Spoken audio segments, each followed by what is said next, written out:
from Uptown in Winnipeg. Hey, Jay, how you doing, man? Good, how are you? I'm all right, baby.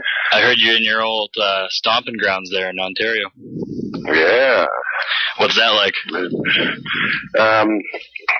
It's all right. It's all right. Yeah? It's all right. I like being in Canada. Is it, I've heard you say that America is better before, but you still like Canada? No, I like I like Canada for living. Like, I would rather live here than America. So why do you live in the States? Just for work and stuff? Yeah, just because I got to work. Like, when I was in Canada, I kept wanting to just stay in Canada, you know? Mm-hmm. But then Yuck Yuck started losing clubs and everything. There was less work, and it was depressing. Yeah, we don't even have a Yuck Yucks here anymore. Yeah, it sucks. So, and then also, you know, there's really, not that I wanted to do anything other than stand up anyways, but there's no other place for show business either. So just in terms of show business, it's better to live in the United States. Yeah. No doubt. Yeah. What's your favorite thing about coming back to Canada? Well, I just like, you know, I'm kind of like a laid back person, which means lazy. But laid back sounds better. But I just like to kick around and relax, and it's way more unhurried here. Like, even though they say LA is laid back, it's not really, because everyone's ultra ambitious. Right. Everybody in LA except for me is like the most ambitious person I've ever met. And you're stuck in traffic half the time, aren't you? Yeah, it's always traffic because it's people trying to get somewhere. I don't know. Nobody seems to be enjoying themselves, though. I haven't noticed that. No. No. When was the last time you were in Winnipeg? Oh God, man, Winnipeg. I know I probably did. I'm sure I did Yucks at Winnipeg, but I remember before I got into stand up, like I went across Canada to just try to find work. Mm-hmm. So I was in Winnipeg for a while because I met this girl that I liked. But it was at that time when I was in Winnipeg, and I lived in downtown Winnipeg, which is just gorgeous. Yeah, that's where I am. You are? Oh, no, it is nice. But at this time, this was before the massive changes that made it a world class. No, it was just empty. Everyone lived like around. Like, yeah. I just got off the train and there was nothing, and then I picked that place to live. But it was super cold at Portage in Maine there. And yeah. I'd flag down trucks. That's how we'd get work. Oh, really? You'd just stand out there in the middle of the winter and flag down trucks, and then they'd pick you up, and then you'd do all the work while they drove. Well, it's still a dirty, nasty place. What? Is that what you're telling? Oh, you can edit that out, I guess. Yeah. Yeah, I think you did Rumors Comedy Club here. I think I've seen Rumors. That's what it was. Yeah, it was Rumors. Absolutely. They're still around. It was like it was sort of a comedy club, wasn't it? It was a nightclub and comedy club. Yeah, it's kind of a dinner and a comic kind of thing. Yeah, I remember Rumors. Yeah. So I heard you're working on a pilot for Comedy Central. Oh yeah, how'd you hear that? I read it on the interweb. Oh really? Yeah. I didn't know that. It's so quick. I gotta get me one of them. So what's this thing gonna be all about? Well, it's just a Comedy Center. The show on Comedy Center, is that what you're talking about? Yeah. Yeah, I'm gonna do a show that's gonna be like the Daily Show, except it's gonna be for sports. Because I know nothing about politics. But you're a pretty big sports guy, right? I'm a big sports guy. And I love having opinions on sports because you can I don't like political arguments because then people hate you. But sports, you can argue forever, and then afterwards you still like the guy. And, yeah. There's no like pro-life or pro-choice in hockey. Exactly. It doesn't break families apart. Yeah. Pro-Wayne Gretzky. I try to tell people in the States about Wayne Gretzky, like when he left Canada. They can't understand it because I try to tell them that Canada, being an rather inconsequential country, yeah. Our biggest drama we ever had, like you guys had 9/11 and Kennedy, we had Gretzky left. Yeah, that's it. That was our big moment of horror. That's pretty good. That's pretty good if you can say that about your country. I think so. That's a good thing, isn't it? Yeah, it's good, man. Shows you're in good shape. So this show, is it going to be like every week or once every day? Or that show? No, it's gonna start weekly. They want to do it daily, but I don't think there's enough sports. No? So, I don't know, man. It seems like a hard job. I asked them if they could make the job any easier. Now, I thought once a week we could do it really, really good, and once a day I wasn't sure. Mm-hmm. Is like TV and movies still? So obviously you're doing TV, but is this still something you're pursuing? Not much. No? No. I kind of never really pursued it very much. I just like doing stand-up, but then the funny thing about stand-up is, like, when in the States, like, if you're good at I got good at stand-up. Mm-hmm. Really the only thing I ever got good at. And then when I was in the States, I had to move to the States to get work, to get more stand-up work. And then when I was in L.A., people would see me doing stand-up, and then they go, "Hey, how would you like to be a bad actor instead?" Like they just offer you other work. Yeah. And I go, "Yes, I'll take it." And they go, Here you are, work with these trained actors that went to school and learned how to do it. And you try to do that. You get thrown into things. Yeah. I was talking... I'd always memorize whatever the guy's last word was. That was my technique. Everyone has their technique in acting. And I would memorize the guy's last word. I realized that, so I wouldn't have to listen to his yammering and forget what I was supposed to say. It's like when you're looking for a certain street, you just remember the street before that one. Yeah, exactly. So you don't miss it. Hey, why don't people, speaking of which, this just happened to me. Yeah? But, you know when you, like, forget it.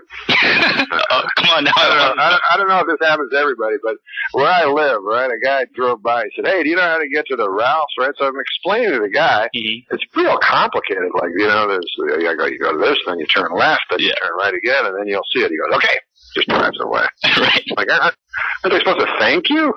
Yeah. He wasn't listening. Yeah.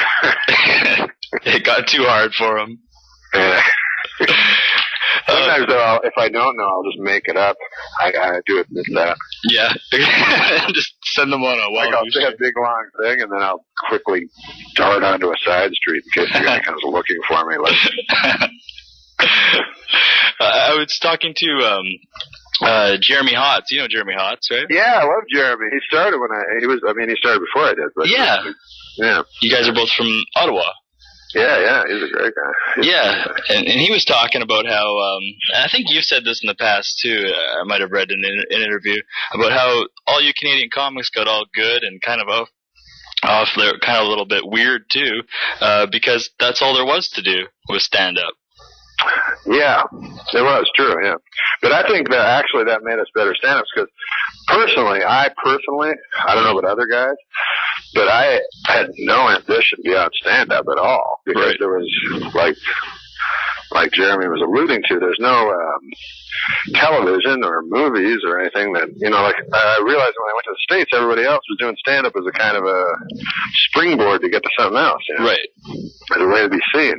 But since in Canada they had nothing, all I remember is going and doing stand-up and being with stand-ups and talking about stand-up, and none of us were going like, "Hey, the new Arnold Schwarzenegger movie needs a new sidekick." None of us were doing that because it would have been idiotic. So, right. So I think it made us actually better stand-ups. I think that I don't know if other guys were harboring ambitions that went beyond stand-up, but I certainly was, and I loved it. And I still the only thing I like. Yeah, I mean, you still do it all the time. Yeah. I don't. Like, I know guys who quit. I go, "Wait, what, are you crazy?" Like, they quit stand-up to do some nonsense, whatever. Doesn't matter, but whatever. Well, some people, a lot of people know you from your stand-up, and they know you're a stand-up comedian, but a lot of people know you from Weekend Update and Dirty Work. Yeah. So what would you tell to them if they're coming to the show kind of blindly, not knowing you're a stand-up? Yeah, that's kind of the problem when you do other stuff that's more famous than your stand-up. Right. Because people go for all kinds of reasons, or have different expectations. But I guess I'd say, from Weekend Update, which I like doing, a lot because it was the closest to stand-up. But people seem to think I knew something about politics. Right. That show was about that, and I don't know anything. And if you actually look at my Weekend Updates, they have nothing to do with politics. I never read past the headline, That would make me fall asleep. So if they expect political comedy, which I detest anyway, right? Then they should go to one of those other guys. They should go watch Air Farce or something. Exactly. No, wait a second. What Air Farce? Is this their 8th generation? How old are these guys? They just got canceled last year. What? Yeah. Are they 100? One of them was dead. How old are you? Was it Dave Broadfoot? No, he's still alive, isn't he? He was a bigger guy. I can't remember his name. That's when you should break up a comedy troupe when one of them dies of old age. He was a good one, too. Time to hang up the boots. When one of your troupe dies of natural causes. Yeah, exactly. When I was a kid, this was a crazy show. I wish I could get. I wish I had everything on YouTube so you could find it. But when I was a kid, there was a show called Elwood Glover's Luncheon Date. Okay. And it was on at noon, and it was so fun. It was so typically CBC. You could see that this guy just got seniority. He was 100 or something. He was right. An old guy, and instead of giving it to a charismatic young guy, they thought, wow, this guy's paid his dues. So. Every day, me and my mom at lunch, we would watch Elwood Glover's Lunch Day, and he'd have a guest on that would be the Minister of Roads and other things that interest anyone or something. And then he would give them little sandwiches, those sandwiches that are cut in triangles that old people eat. And they would have and then tea. They'd have tea, you see. It was the funniest thing I've ever seen in my life. It's like going to your grandpa's house or something. Yeah, it's like the thing you would most try to be in the other room when it was happening. Right. Gonna go outside. The CBC made a television show. They still do funny stuff like that. Yeah, they and then I'd have to watch Tommy Hunter every week. Oh yeah. That was our show business. Yeah. Canada's country gentleman. And then even as a kid, you'd get suspicious, Yeah. You'd go, are these guys any good? I never see them on any American channel. Hunter's character. They're pretending it's such a legend. Yeah. You never hear about David Letterman and then Peter Zosky. Yeah. But they both had shows. Peter Zosky dead? Yeah, he's dead. Oh. Yeah. I liked Peter Zosky. Yeah, everybody did. He was a voice, man. But he's one of those radio guys that went to TV, so yeah, he'd ask a 25-minute question to the guy. It's not going to work. Yeah. Hey, speaking of talk shows, are you excited about the new Conan O'Brien show? Because you seem to be a popular guest. I think that'll be good. I think that'll be really good. Do you think he'll have you on lots? Well, he wants me to he wanted me to be on the first show, but I don't know if I'm doing stand-up or not. I don't know. He always wants me to go on there. He wants me to go on too much. I tell him, I'm like, you gotta, right. You got a talk show. People have to tune in. They want to see Bruce Boxleitner. I can't think of anybody. They want to see people that they know from the TV and stuff. They don't want to see me, but he has me. Well, you do a good job on the show. It seems like it is fun. It's fun to do. fun to do. And he likes it because I never have anything to plug. Right. Yeah, everybody else. What are you up to now? And then I go, this is